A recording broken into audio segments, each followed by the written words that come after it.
Waste Asia का मिजाज आज फिर गर्म है। बारूद की महक और मिसाइलों की गड़गड़ाहट ने दुनिया को फिर से एक बड़े संकट के मुहाने पर लाकर खड़ा कर दिया है। जब भी हमें लगता है कि पारस की खाड़ी की लहरें शांत होने वाली हैं, तभी कोई ना कोई धमाका हो जाता है। लेकिन इतिहास की गहराइयों में जाएं तो यह कहानी नई नहीं है। 18 अप्रैल 1988 ठीक ऐसा ही माहौल हुआ था। अमेरिकी नौसेना ने ईरान के खिलाफ ऑपरेशन प्रेइंग मैंटिस शुरू किया था। यह दूसरे विश्व युद्ध के बाद अमेरिकी नौसेना का सबसे बड़ा दिवसीय हमला था। वजह, अमेरिकी युद्धपोत USS Samuel B Roberts Iran की एक समुद्री माइन से टकराकर बुरी तरह क्षतिग्रस्त हो गया था।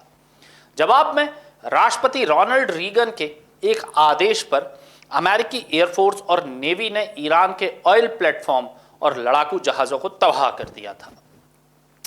मशहूर अमेरिकी इतिहासकार और पूर्व नौसैनिक खुफिया अधिकारी ली एलन ज़ातारेन ने अपनी चर्चित किताब tanker war America's first conflict with Iran 1987-88 में इस पूरी खूनी दास्तान का जिक्र करते हुए लिखा है कि होर्मुज की ये लहरें कभी शांत नहीं रही। इस सदियों से महाशक्तियों के अहंकार और भू राजनीतिक वर्चस्व की जंग का सबसे बड़ा अखाड़ा रही है।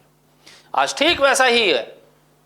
एक और अपाचे कांड हुआ जिसने कूटनीति के सारे रास्तों को ब्लॉक कर दिया। नमस्कार, मैं हूं अनिकेत दीक्षित और आप देख रहे हैं राजीव टाइम्स। मौजूदा हालात की बात करें, अजीब विरोधाभास देखिए। पिछले कुछ दिनों से अमेरिकी राष्ट्रपति डोनाल्ड ट्रंप और इजराइल के प्रधानमंत्री बेंजामिन नेतन्याहू के बीच भारी अनबन की खबरें थी। ट्रंप ने तो नेतन्याहू को साफ चेतावनी देते हुए गालियां तक दे डाली थी। अपने हमले तुरंत बंद करो वरना दुनिया में बिल्कुल अकेले रह जाओगे।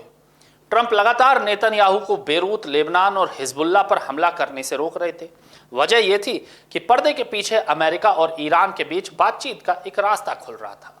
अमेरिका ने सीज फायर के लिए शर्त रखी थी कि उसके देश के साथ साथ इन पड़ोसी इलाकों पर भी हमले रोके जाएं।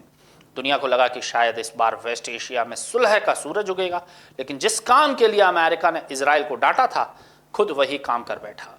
अमेरिकी सेना की सेंट्रल कमांड यानी सेंटकॉम के मुताबिक राष्ट्रपति डोनाल्ड ट्रंप के आदेश पर अमेरिकी वायुसेना और नौसेना के फाइटर जेट्स ने ईरान के खिलाफ बड़े जवाबी हमले कर दिए। अमेरिका का तर्क है कि शुरुआत ईरान ने की और सीज फायर का उल्लंघन भी ईरान की तरफ से हुआ।